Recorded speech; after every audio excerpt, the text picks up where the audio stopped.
ये चीज इंपॉर्टेंट रहेगी तुम्हारे लिए, ठीक है।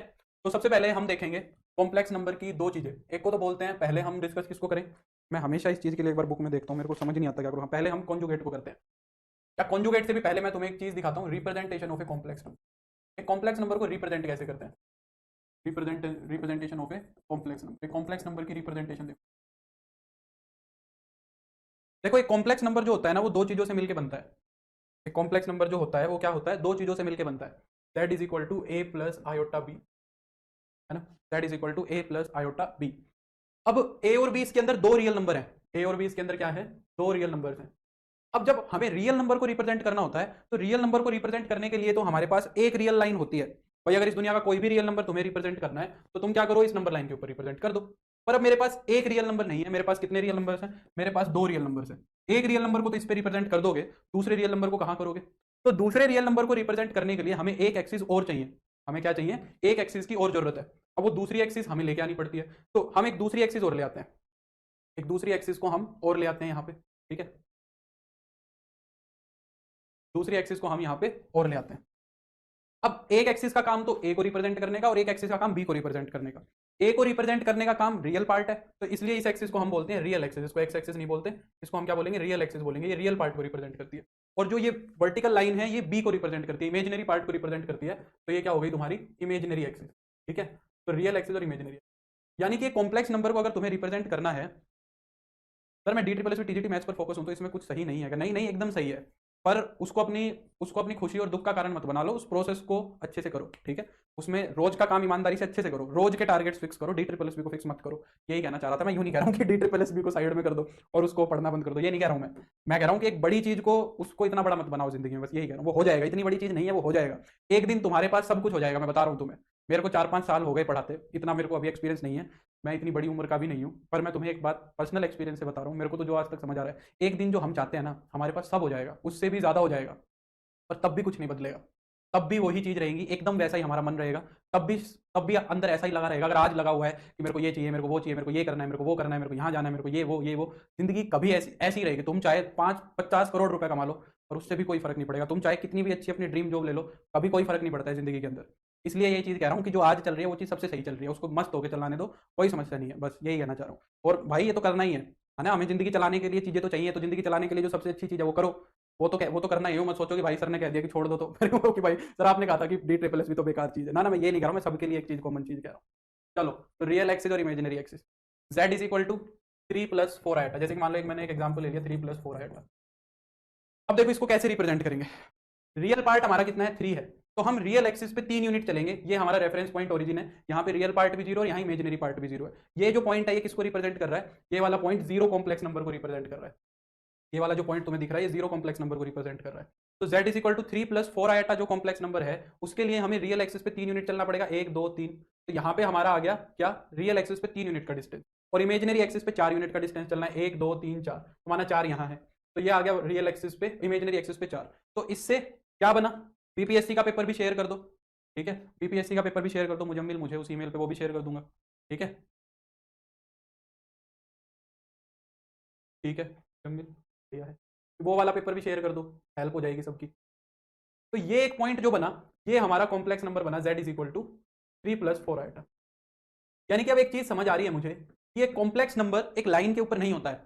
जैसे हमारा रियल नंबर एक लाइन के ऊपर मिलता है, कॉम्प्लेक्स नंबर एक लाइन के ऊपर नहीं मिला, कॉम्प्लेक्स नंबर इस प्लेन के ऊपर मिला। ये जो प्लेन तुम्हें दिख रहा है ना, तो कॉम्प्लेक्स नंबर मुझे इस प्लेन के ऊपर दिखा, है ना। तो कॉम्प्लेक्स नंबर को रिप्रेजेंट करने के लिए एक प्लेन की जरूरत पड़ती है, लाइन की जरूरत नहीं पड़ती। तो उस प्लेन को हमने एक स्पेशल नाम भी दिया, हम इस प्लेन को क्या कहते हैं, कॉम्प्लेक्स प्लेन कहते हैं। कॉम्प्लेक्स प्लेन किस लिए यूज होता है, कॉम्प्लेक्स नंबर को रिप्रेजेंट करने के लिए, या इसको हम आर्गेंट प्लेन भी बोल देते हैं। आर्ग्यूमेंट जो आई उससे इसका नाम ही आर्गेंट वाला पड़ा है, ठीक है। कॉम्प्लेक्स प्लेन या फिर आर्गेंट प्लेन, ये जो प्लेन बना बोर्ड वाला, ठीक है। तो ये हमारा कॉम्प्लेक्स नंबर का रिप्रेजेंटेशन हो गया बेसिकली। अब बात आती है कि इसकी ये जो रिप्रेजेंटेशन है ग्राफिकली या फिर जो भी बोले, ज्योमेट्रिकली जो हमने इसको रिप्रेजेंट किया है, यहां से इसकी कुछ प्रॉपर्टीज निकल के आती है। देखो क्या, सबसे पहले आती है एक कॉम्प्लेक्स नंबर का कॉन्जुगेट। कोई मुझे बता सकता है कॉम्प्लेक्स नंबर का कॉन्जुगेट क्या होता है, conjugate of a complex number. कोई मुझे बता सकता है कॉम्प्लेक्स नंबर का कॉन्जुगेट क्या होता है। इसको हम डिनोट करते हैं जेड के ऊपर एक बार लगाने से। कोई मुझे बता सकता है क्या होता है, एक कॉम्प्लेक्स नंबर का कॉन्जुगेट क्या होता है, कोई बता सकता है, बोलो।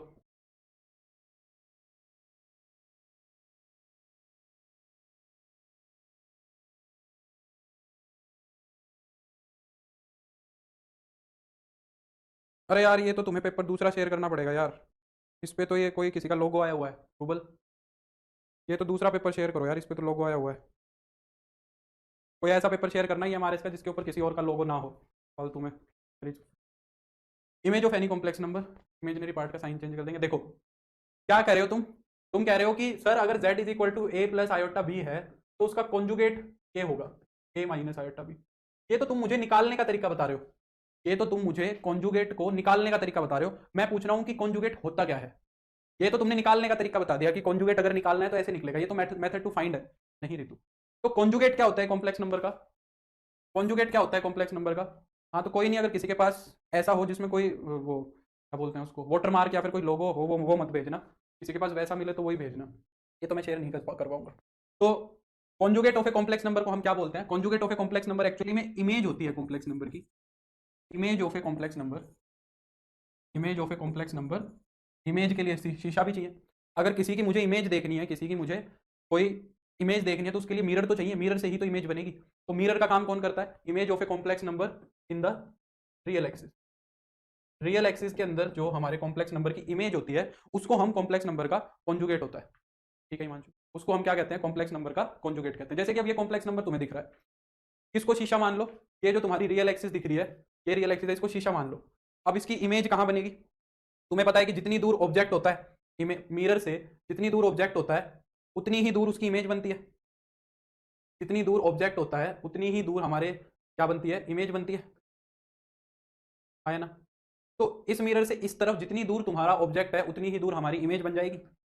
तो ये वाली जो इमेज बनी, ये जो एक नया कॉम्प्लेक्स नंबर बन के आया, इस कॉम्प्लेक्स नंबर को हम z बार बोलते हैं, z का कॉन्जुगेट बोलते हैं। ठीक है, अब z के कॉन्जुगेट में फर्क क्या आएगा? देखो रियल एक्सिस पे तो तुम उतना ही चले हो जितना ऊपर चले थे, उतना ही चले हो यहाँ पे, तो रियल पार्ट तो इसका भी कितना रहेगा? 3 ही रहेगा। रियल पार्ट तो इसका भी 3 ही रहेगा। और इमेजिनरी पार्ट पहले पॉजिटिव साइड में था, अब उसका इमेजिनरी पार्ट नेगेटिव साइड में है, तो माइनस का 4 आयोटा हो जाएगा। ठीक है, अब ये इमेज ऐसी होती है तो हमने इसको निकालने का तरीका बना लिया, क्योंकि जब हम रियल एक्सिस में इमेज देखेंगे तो इमेजिनरी पार्ट का साइन चेंज हो जाएगा। जब हम रियल पार्ट में क्या देखेंगे? इमेज देखेंगे, तो इमेजिनरी पार्ट का क्या हो जाएगा? साइन चेंज हो जाएगा। सिमिलरली जब हम इमेजिनरी में इमेज देखेंगे तो रियल का साइन चेंज हो जाता। पर अब ये यहाँ पे है तो हमने इसको एक तरीका बना दिया। तो कॉम्प्लेक्स नंबर का कॉन्जुगेट अगर कोई तुमसे ये पूछे तो उसको ये बताना ये तो निकालने का तरीका है।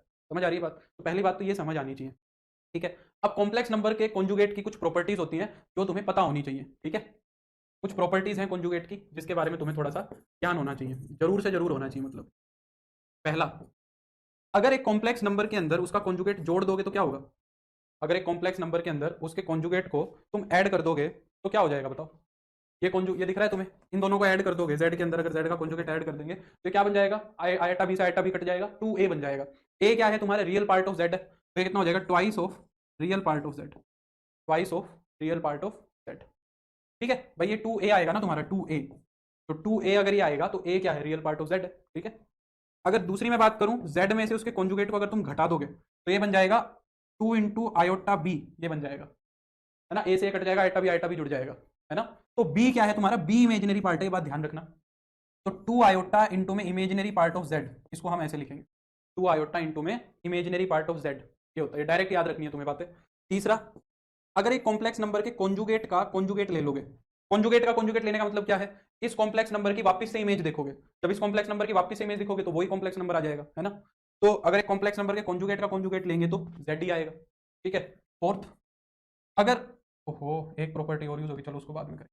पांचवा कहता है, अगर कुछ कॉम्प्लेक्स नंबर का मल्टीप्लीकेशन कराया हुआ है तुमने, या पहले सम देख लो। कहता है अगर कॉम्प्लेक्स नंबर का सम कराया है और उसका तुम कॉन्जुगेट लेना चाहते हो तो you can take the conjugate separately.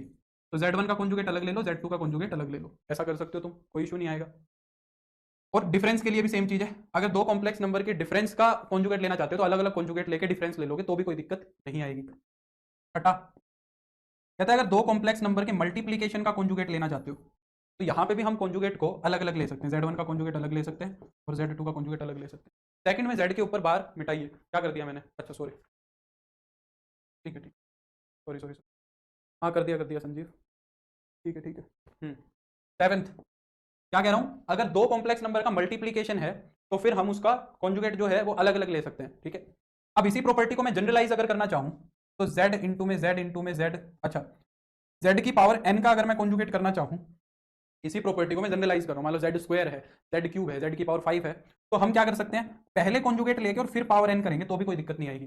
कैसे, देखो भाई जेड की पावर 3 है मान लो, और इसका तुम्हें कॉन्जुगेट लेना है, इसका मतलब क्या है, जेड इंटू जेड, और इसका तुम्हें कॉन्जुगेट लेना है। कॉन्जुगेट अलग अलग हो जाएगा सबका, तो जेड का कॉन्जुगेट इंटू जेड का कॉन्जुगेट इंटू जेड का कॉन्जुगेट, तो ये जेड के कॉन्जुगेट का क्यूब हो गया। तो क्यूब करके कॉन्जुगेट लो या कॉन्जुगेट करके क्यूब लो, उससे कोई भी फर्क नहीं पड़ेगा। ठीक है, ये हो गई तुम्हारी 7th प्रॉपर्टी ना। 8th प्रॉपर्टी क्या कहता है, अगर दो कॉम्प्लेक्स नंबर के डिवीजन का कॉन्जुगेट है तो यहाँ पे भी हम कॉन्जुगेट को क्या कर सकते हैं, अलग अलग ले सकते हैं। ठीक है, Z2 जो है वो 0 नहीं होना चाहिए, फिर तो फ्रैक्शन ही डिफाइन नहीं होगा।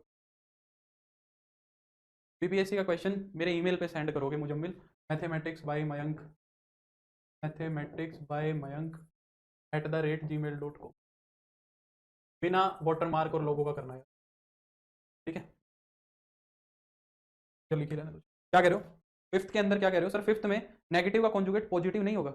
नहीं नहीं, अरे कॉन्जुगेट कॉम्प्लेक्स नंबर का नहीं ले रहा हूं सिमरन, मैं कॉन्जुगेट नहीं ले रहा हूं, मैं दो कॉम्प्लेक्स नंबर का सम करके कॉन्जुगेट लेने की बात कर रहा हूं।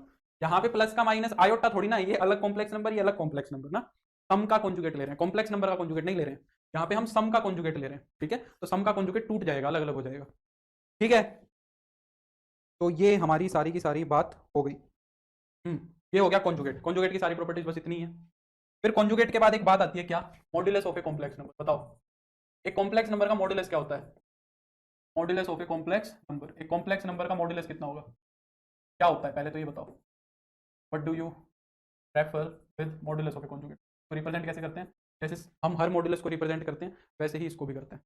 तो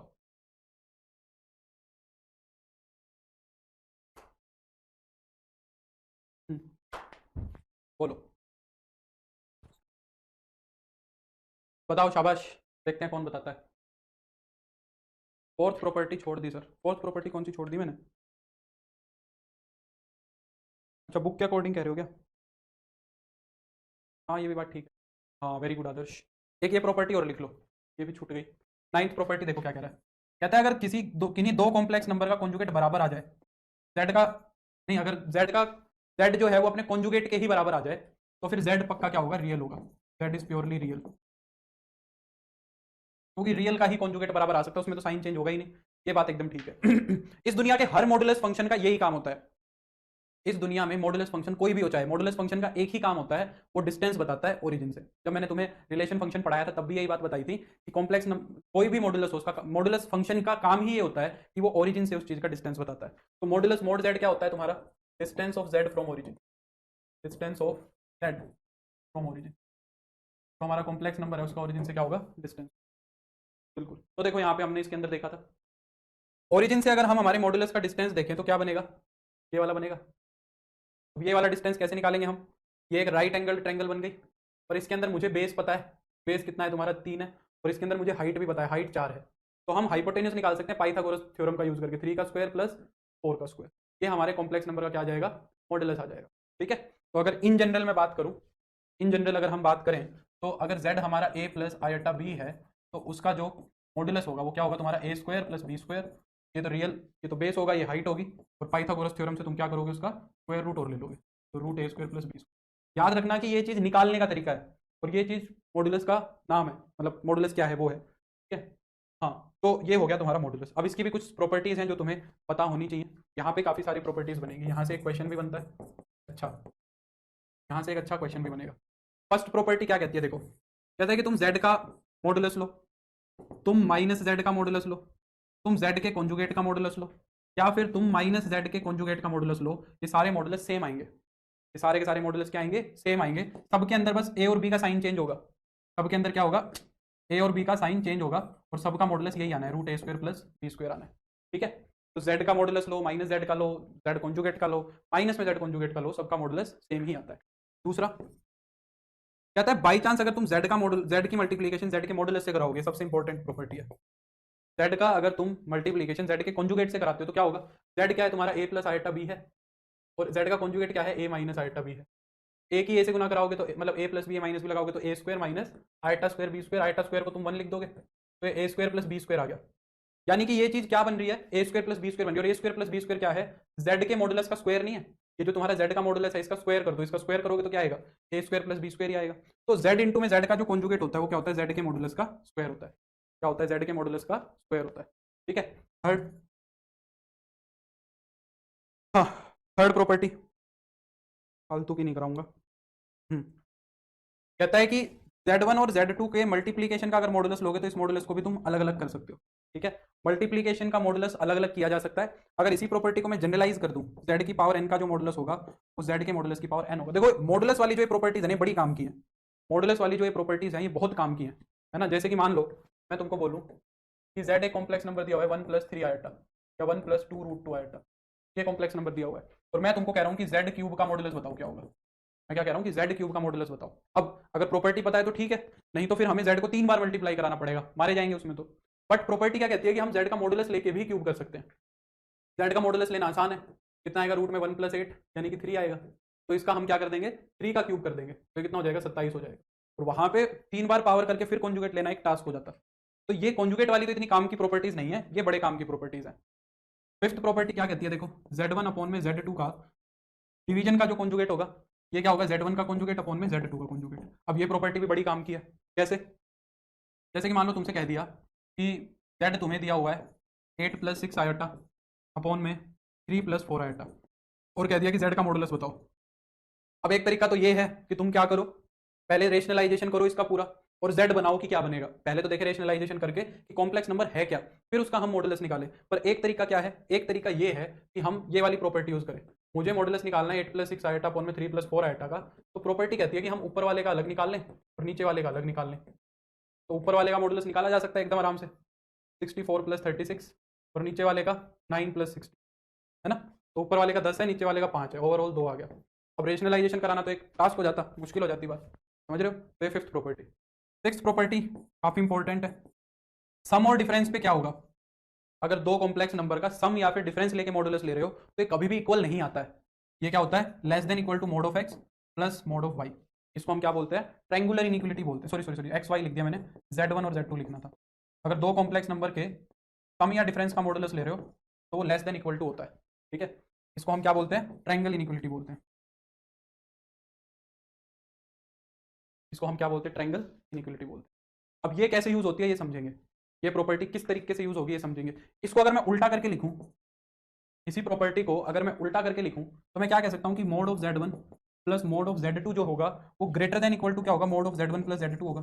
तो अगर इसको मैं इधर से देखूं तो z1 का मोड प्लस z2 का मोड जो है वो greater than equal to z1 plus z2 का मोड होगा। यानी कि मैं ये कह सकता हूं कि z1 मोड प्लस z2 के मोड की जो वैल्यू होगी वो इससे बड़ी या बराबर होगी। ये वाली जो चीज आएगी इससे बड़ी या इससे बराबर आएगी। अब इसका क्वेश्चन कैसे आता है, वेरी वेरी इंपॉर्टेंट क्वेश्चन है, बहुत इंपॉर्टेंट सवाल है ये। ठीक है, जैसे कि मैंने कह दिया find the minimum value of find the minimum value of mod of z-4 plus 8 - z where z belongs to complex. ये क्वेश्चन दे दिया जैसे मान लो मैंने, इस तरीके का क्वेश्चन बहुत इंपॉर्टेंट है और स्पेशली D SSS के लिए तो कुछ ज्यादा इंपॉर्टेंट है। ठीक है,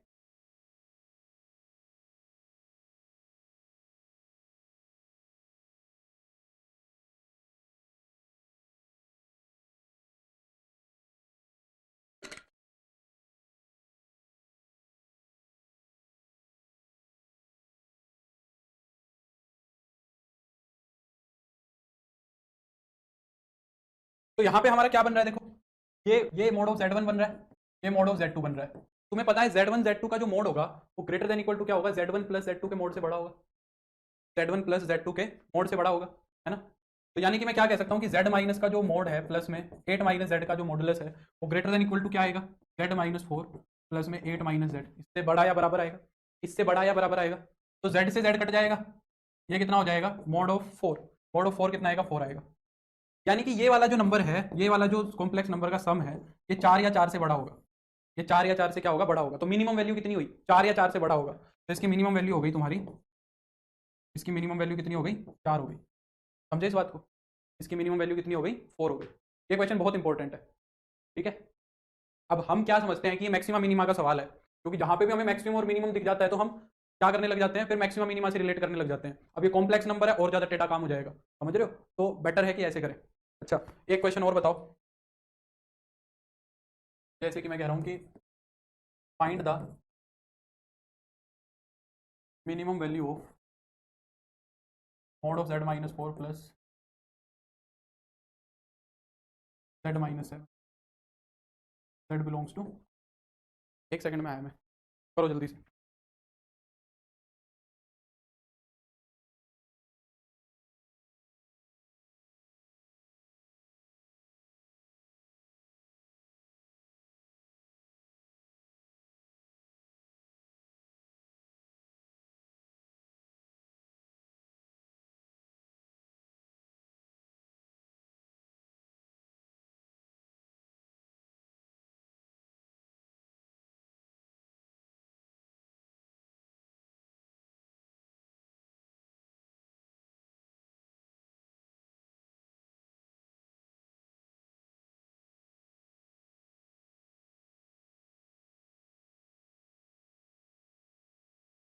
नहीं भावना, ये तो कांस्टेंट बताना है ना, आंसर तो कांस्टेंट आएगा, वेरिएबल नहीं आएगा। निशांत ने भी थोड़ी सी गड़बड़ कर दी, वैशाली ने भी कर दी, आदर्श का एकदम ठीक है, आदर्श का ठीक है।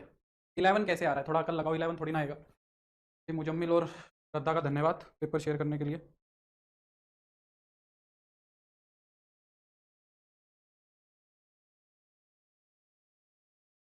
नहीं संजीव, हिमांशु का ठीक है, थोड़ा सा दिमाग लगाओ, थोड़ा सा दिमाग लगाओ।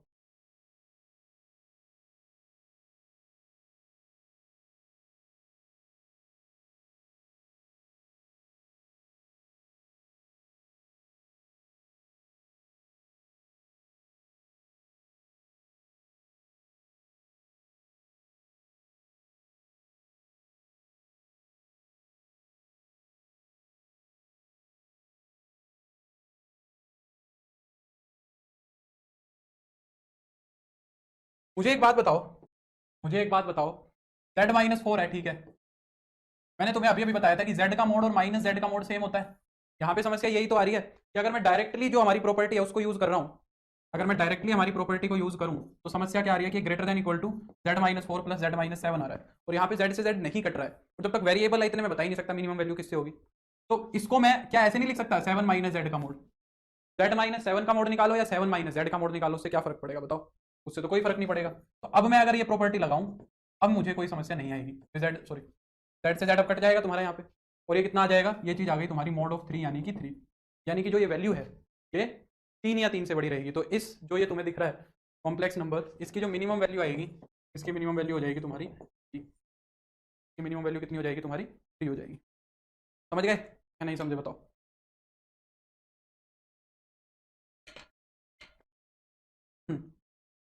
तो ये हो गई हमारी ये प्रॉपर्टी, इस प्रॉपर्टी का अब तुम्हें इंपॉर्टेंस समझ आ गया होगा। इसके बाद बढ़ते हैं 7th, एक प्रॉपर्टी और है जो मुझे याद नहीं रहती है, ये वाली। तो z1 प्लस z2 का जो मोड होता है ये ग्रेटर देन इक्वल टू होता है mode of z1, mode of z1, mode of z2, कम भी आता है ना, सम नहीं डिफरेंस आएगा इसके मोड से, ठीक है।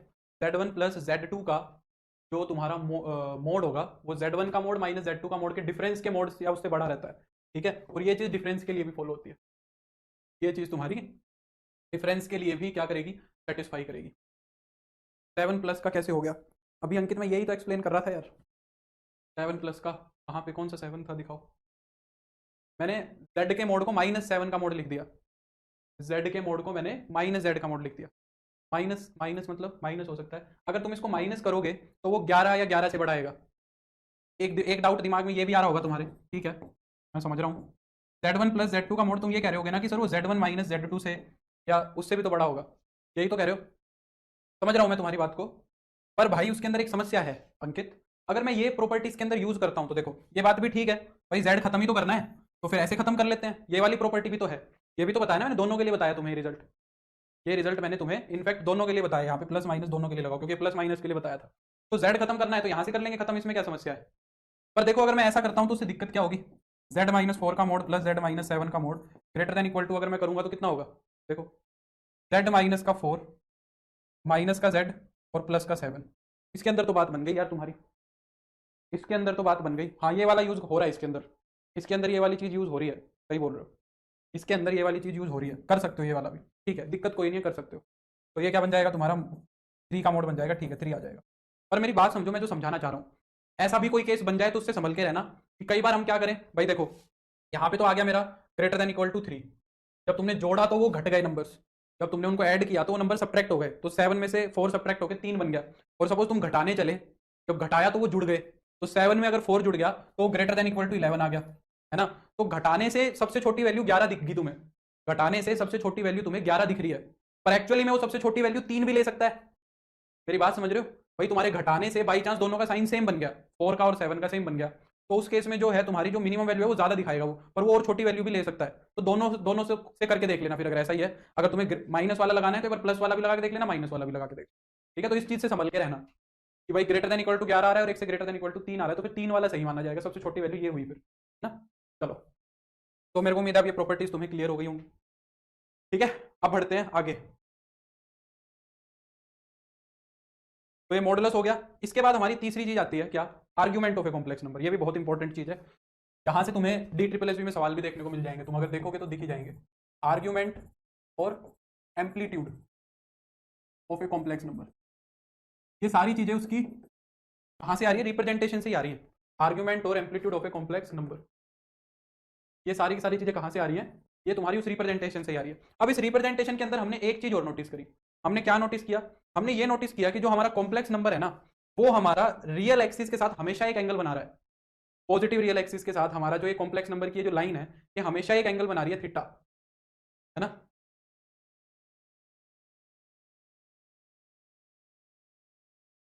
नहीं होगा तो कोई बात नहीं आदर्श, मैं कह रहा हूं उस चीज का ध्यान रखना, ठीक है। ठीक है पवन, गुड इवनिंग। तो मैं क्या कह रहा हूं कि जो हमारा कॉम्प्लेक्स नंबर है वो हमेशा पॉजिटिव रियल एक्सिस के साथ एक थीटा एंगल बनाता है। इस थीटा को हम क्या कहते हैं, थीटा को हम कहते हैं ये आर्ग्यूमेंट है जेड की, थीटा को हम क्या कहते हैं, ये आर्ग्यूमेंट है किसकी, जेड की, ठीक है। और इसको हम शॉर्ट में कैसे डिनोट कर देते हैं, A R G of Z. तो इसके लिए मैं एक छोटा सा अलग फिगर बनाऊंगा, जरूरत पड़ेगी मुझे। जैसे कि मान लो ये तुम्हारी रियल और कॉम्प्लेक्स एक्सिस है, ठीक है। मान लो यहाँ पे तुम्हारा जेड है ए प्लस आयटा बी, यहाँ पे ए प्लस आयटा बी क्या है, कॉम्प्लेक्स नंबर है, ठीक है। तो अगर मैं देखूं यहां से यहां तक,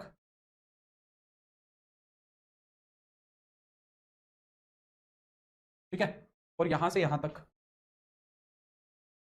तो ये वाला जो डिस्टेंस है ये तो रियल पार्ट ए है, और ये वाला क्या है, इमेजिनरी पार्ट है, ठीक है। और जो इसका मॉडुलस बन रहा है वो मॉडुलस बन रहा है ये मॉडुलस है। तो हम क्या बोल रहे हैं, ये जो थीटा है, ये वाला जो थीटा है ये इसकी आर्ग्यूमेंट है। थीटा को हम क्या बोल रहे हैं, थीटा को हम बोल रहे हैं argument of Z,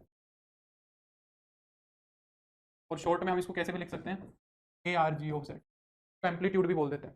Rahul good evening, ठीक है। अब ये फाइंड आउट कैसे होगी, देखो तुम्हें बी पता है और ए पता है, इससे कौन सा रेशियो निकल जाएगा, तुम्हें क्या पता है, बी पता है, बी का मतलब क्या पता है, परपेंडिकुलर पता है और बेस पता है। अगर तुम्हें परपेंडिकुलर और बेस पता है तो कौन सा रेशियो निकल जाएगा बताओ, अगर तुम्हें परपेंडिकुलर और बेस पता है तो कौन सा रेशियो फाइंड आउट हम कर सकते हैं, टेंजेंट निकल जाएगा, है ना। तो हम यहाँ से टेन थीटा फाइंड आउट कर लेंगे। टेन थीटा क्या निकलेगा, b by A, tan theta क्या निकल जाएगा हमारा, बी बाई ए। थीटा मेरा कितना हो जाएगा, tan inverse B by A, tan inverse B by A. तो ये कॉम्प्लेक्स नंबर की आर्ग्यूमेंट होती है, ये क्या होती है, कॉम्प्लेक्स नंबर की आर्ग्यूमेंट होती है। ये जो आर्ग्यूमेंट है वैसे तो ये कुछ भी हो सकती है, वैसे तो ये आर्ग्यूमेंट कुछ भी हो सकती है, पर हम कई बार एक प्रिंसिपल आर्ग्यूमेंट को भी डिफाइन करते हैं। हम क्या डिफाइन करते हैं, प्रिंसिपल आर्ग्यूमेंट को भी डिफाइन करते हैं, एक चीज डिफाइन करते हैं प्रिंसिपल आर्ग्यूमेंट। प्रिंसिपल आर्ग्यूमेंट हम क्यों डिफाइन करते हैं, क्या मैं तुम्हें ट्रिग्नोमेट्री पढ़ा चुका हूं, क्या हम ट्रिग्नोमेट्री पढ़ चुके हैं, नहीं पढ़ी है ना अभी, क्या पढ़ ली, ट्रिग्नोमेट्री और आईटीएफ कर लिया हमने, मुझे तो याद ही नहीं आ रहा यार, कर लिया शायद हमने, है ना, शुरू में, बताना जरा। आईटीएफ और ट्रिग्नोमेट्री कर लिया हमने, प्रिंसिपल, हाँ मैंने वो स्कूल वाला लिख दिया, क्या हम, हो गया है, ठीक है, फिर ठीक है। तो प्रिंसिपल हम वर्ड क्यों यूज कर रहे हैं, अगर तुम्हें याद हो तो हमने प्रिंसिपल सॉल्यूशन डिफाइन किया था, याद है, प्रिंसिपल सॉल्यूशन। हम कह रहे थे कि प्रिंसिपल पढ़ ली भाई, पढ़ ली। प्रिंसिपल सॉल्यूशन जो है वो क्या था, एक उसका कि 0 से 360 तक जितना एंगल होगा, 0 से 360 में जो सॉल्यूशन आएगा उस सॉल्यूशन को हमने प्रिंसिपल सॉल्यूशन कहा था, है ना, जब हम सॉल्यूशन कर रहे थे। तो ऐसे ही अब एक कॉम्प्लेक्स नंबर जब यहाँ घूमेगा तो एक रिवोल्यूशन में जो उसकी आर्ग्यूमेंट आएगी, एक रिवोल्यूशन में यहां से लेके यहां तक जो उसकी आर्ग्यूमेंट आएगी, उस आर्ग्यूमेंट को हम क्या करना चाह रहे हैं, उस आर्ग्यूमेंट को हम डिफाइन करना चाह रहे हैं, फिक्स करना चाह रहे हैं भाई, दूसरे सर्कल में ना जाए। और इनफैक्ट हमने आर्ग्यूमेंट डिफाइन भी इसको भी दो पार्ट में किया, कि पूरे सर्कल में हमने ऐसे नहीं बोल दी प्रिंसिपल आर्ग्यूमेंट की 0 से 360 जो होगी वही आर्ग्यूमेंट होगी, है ना, हमने ऐसा भी नहीं किया, हमने इसको भी दो पार्ट्स में डिवाइड किया। हम बोले एक पार्ट तो ये वाला लो, जब हमारा कॉम्प्लेक्स नंबर फर्स्ट क्वाड्रेंट में या सेकंड क्वाड्रेंट में हो तो यहाँ पे पॉजिटिव एंगल चलेगा, जीरो से इधर, एंटी क्लॉकवाइज चल रहे हैं, जीरो से इधर, तो जीरो से 180 तक, है ना। तो थीटा क्या होना चाहिए, या तो मतलब मैं लिख लेता हूं पहले, जीरो से 180 तक, या तो ये। और अगर हमारा कॉम्प्लेक्स नंबर थर्ड या फोर्थ क्वाड्रेंट में है तो इसके आर्गुमेंट फिर हम नेगेटिव कैलकुलेट करते हैं, जीरो से -180 तक। अगर हमारा कॉम्प्लेक्स नंबर फर्स्ट या सेकंड क्वाड्रेंट में आएगा तो उसके आर्गुमेंट लेंगे जीरो से पाई तक, प्रिंसिपल आर्गुमेंट। और अगर वो थर्ड या फोर्थ क्वाड्रेंट में आएगा तो उसके आर्गुमेंट हम फिर नेगेटिव काउंट करते हैं, इधर से उल्टा चल के, जीरो से -180 तक। तो हम ये कह सकते हैं कि जो प्रिंसिपल आर्गुमेंट थीटा होगी ना, वो -पाई से बड़ी और पाई या उससे छोटी होगी। अब दोनों तरफ पाई को इंक्लूड मत करना, क्योंकि दोनों सेम ही एंगल है, पाई और -पाई दोनों एंगल सेम है, तो एक को इंक्लूड कर लिया मैंने, पाई को। कुछ वाले -पाई को भी कर लेंगे तो कोई दिक्कत नहीं है, एक तरफ इंक्लूड होना चाहिए बस। इसको हम प्रिंसिपल आर्गुमेंट बोल देते हैं, इसको हम क्या बोल देते हैं, प्रिंसिपल आर्गुमेंट्स बोल देते हैं। अब इस आर्गुमेंट की कुछ छोटी छोटी सी प्रॉपर्टीज होती हैं, वो प्रॉपर्टीज देख लो क्या क्या होती हैं, ठीक है। प्रॉपर्टीज ऑफ आर्गुमेंट, इसकी प्रॉपर्टी चलती है तुम्हारी किस जैसी, लॉग जैसी। लॉग की जो प्रॉपर्टी होती है ना, सेम टू सेम वैसी प्रॉपर्टी आर्गुमेंट्स की होती है। पहली प्रॉपर्टी क्या कहता है कि argument of Z1 into Z2 क्या होती है, अगर दो कॉम्प्लेक्स नंबर के मल्टीप्लीकेशन की आर्गुमेंट निकालनी है तो वो आर्गुमेंट बनती है, सम हो जाती है, argument of Z1 plus argument of Z2। ऐसे होता है ना, जैसे log mn क्या होता है, log m plus log n, ये बात ध्यान रखना कि आर्गुमेंट log की तरह चलती है। Argument of Z1 over Z2 अगर देख रहे हो तो ये सब्ट्रैक्ट हो जाती है, argument of Z1 minus argument of Z2। log की थर्ड प्रॉपर्टी हमने क्या देखी थी कि log ऑफ m की पावर n, अगर z की पावर n की आर्गुमेंट तुम निकाल रहे हो तो इसकी आर्गुमेंट क्या निकलती है, n times argument of z, ये निकलती है, समझ रहे हो, उसमें भी n आगे आ जाता है तुम्हारा, ठीक है। हाँ, अब ये कुछ बातें लिख रहा है, ये लॉजिकल बातें, इनमें कुछ प्रॉपर्टी वाली बात नहीं है। कहता है अगर किसी कॉम्प्लेक्स नंबर की आर्गुमेंट जीरो है, अगर किसी कॉम्प्लेक्स नंबर की आर्गुमेंट जीरो है, यानी कि थीटा जीरो है, टेन थीटा जीरो है, टेन थीटा जीरो कब होगा, जब तुम्हारा बी जीरो होगा। और अगर तुम्हारा बी जीरो है तो कॉम्प्लेक्स नंबर हमारा फिर क्या है, हमारा कॉम्प्लेक्स नंबर प्योरली रियल है।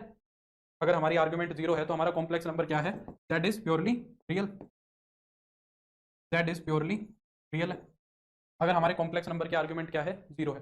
फिफ्थ वाली बात, आर्ग्यूमेंट ऑफ जेड निकालें और आर्ग्यूमेंट ऑफ जेड के कॉन्जुगेट की निकालें। अगर इन दोनों आर्ग्यूमेंट्स को जोड़ोगे तो हमेशा जीरो आएगी, है ना, क्योंकि एक की आर्ग्यूमेंट क्या आएगी, tan inverse B by a, z की आर्ग्यूमेंट तो ये आएगी, और जेड कॉन्जुगेट की आर्ग्यूमेंट क्या आएगी, माइनस का बी बाई ए, माइनस बाहर आ जाएगा, कट के जीरो हो जाएंगी, है ना। फिर छठा, और बस इतनी ठीक है, ये एक दो प्रॉपर्टी और इंपॉर्टेंट है, ये देख लो। कहता है argument of z minus Z conjugate, z minus Z conjugate के अगर आर्ग्यूमेंट निकालोगे, देखो z माइनस जेड कॉन्जुगेट बनेगा क्या, z में से हमने जब उसका कॉन्जुगेट घटाया था तो 2 आयोटा b बना था, यही बना था, यानी कि 0 प्लस आयोटा टाइम्स 2b, ये बना था। इस कॉम्प्लेक्स नंबर के आर्ग्यूमेंट कैसे लोगे, रियल पार्ट और इमेजिनरी पार्ट अपन में real part, imaginary part 2b है, रियल पार्ट 0 है, तो या तो ये पाई बाई 2 आएगा या फिर ये माइनस पाई बाई 2 आएगा, भाई दोनों पे ही 0 बनेगा, इन्फिनिटी आ रहा है, तो argument of z minus Z bar plus minus pi by 2 होती है, ठीक है, दोनों हो सकती है। 7th प्रॉपर्टी कहता है आर्ग्यूमेंट ऑफ z बार निकालो, या फिर आर्ग्यूमेंट ऑफ माइनस जेड निकालो, या फिर आर्ग्यूमेंट ऑफ 1 ओवर जेड निकालो। तीनों की आर्ग्यूमेंट्स हमेशा सेम आती है, निकाल के देख लेना, a प्लस आयोटा बी मान के निकाल के देख लेना, माइनस जेड नहीं, माइनस की आर्ग्यूमेंट ऑफ, ये तीनों आर्ग्यूमेंट्स हमेशा सेम मिलेगी तुम्हें, ठीक है। हाँ, एक ये एकदम बेसिक सी बात, आर्ग्यूमेंट ऑफ जेड कॉन्जुगेट क्या होगी, जेड कॉन्जुगेट की जो आर्ग्यूमेंट होगी इस वाली प्रॉपर्टी से, इस वाली प्रॉपर्टी से इसको इधर ले आएंगे तो माइनस का आर्ग्यूमेंट ऑफ जेड। आर्ग्यूमेंट की ये सारी प्रॉपर्टीज दिमाग में रखना, यहाँ से क्वेश्चन बना देता है और फंसा भी देता है, क्योंकि जनरली हम कोर्स के अंदर ये आर्ग्यूमेंट्स की प्रॉपर्टीज नहीं पढ़ते हैं, जो हमारा कोर्स होता है उसके अंदर हम जनरली ये चीज़ नहीं पढ़ते हैं, है ना।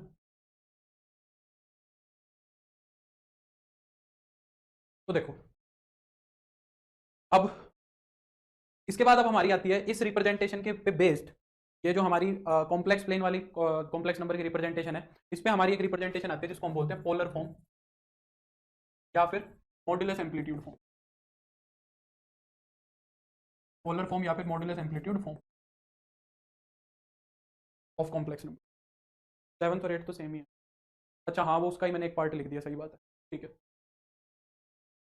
पोलर फॉर्म या फिर मॉड्यूलस एम्पलीट्यूड फॉर्म, देखो कॉम्प्लेक्स नंबर की बेसिकली 3 फॉर्म होती हैं जो हम वाइडली पढ़ते हैं। एक तो कॉम्प्लेक्स नंबर की फॉर्म होती है that is equal to a plus iota b, ये सिंपल इसको कार्टेशियन फॉर्म बोल सकते हो। फिर इसके बाद आती है पोलर फॉर्म जो अब हम पढ़ रहे हैं, और तीसरी फॉर्म आती है पोलर फॉर्म के अंदर हम किस किस चीज़ का यूज़ करते हैं, यहाँ पे तो हम रियल पार्ट इमेजिनरी पार्ट का यूज़ कर रहे हैं, यहाँ पे हम मॉड्यूलस का यूज़ करेंगे और आर्ग्यूमेंट का यूज़ करेंगे, मॉड्यूलस एंड आर्ग्यूमेंट का।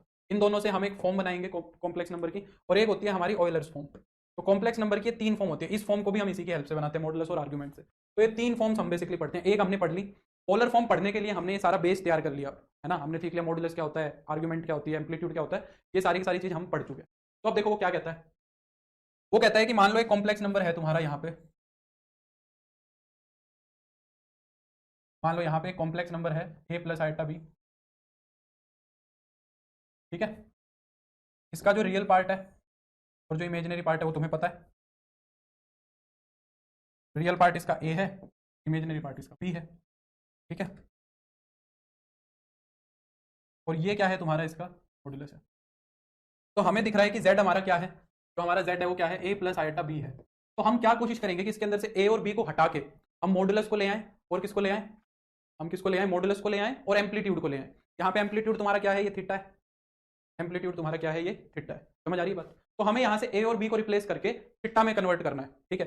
अब एक बात ये देखो कि जो हमारा एम्पलीट्यूड है, जो इसका मॉडुलस है वो तो मुझे पता ही है, मॉड ऑफ z कितना है, root a square plus b square है।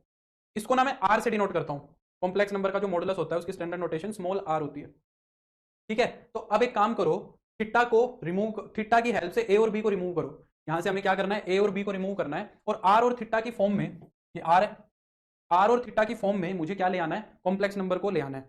अब देखो r पता है, थीटा पता है, और a और b को रिमूव करना है। तो मैं एक बार तो क्या निकाल रहा हूं, a बाई आर निकाल रहा हूं, एक बार तो मैं a बाई आर निकालूंगा, और एक बार मैं निकालूंगा b बाई आर, ये दोनों चीजें निकालूंगा। तो a बाई आर कितनी आएगी, ये देखो, a क्या है तुम्हारा बेस है, और r क्या है तुम्हारा हाइपोटेन्यूस है। a तो है तुम्हारा बेस, और r क्या है तुम्हारा हाइपोटेन्यूस। बेस अपॉन हाइपोटेन्यूस क्या होता है तुम्हारा, कॉस होता है। तो a बाई आर क्या बन जाएगा, कॉस थीटा बन जाएगा। सिमिलरली b बाई आर क्या बनेगा, b है तुम्हारा परपेंडिकुलर, और r क्या है तुम्हारा हाइपोटेन्यूस, तो ये क्या बन जाएगा तुम्हारा साइन थीटा बन जाएगा। अगर मैं यहां से a की वैल्यू फाइंड आउट करूंगा तो a मेरा कितना आ जाएगा, r cos थीटा आ जाएगा।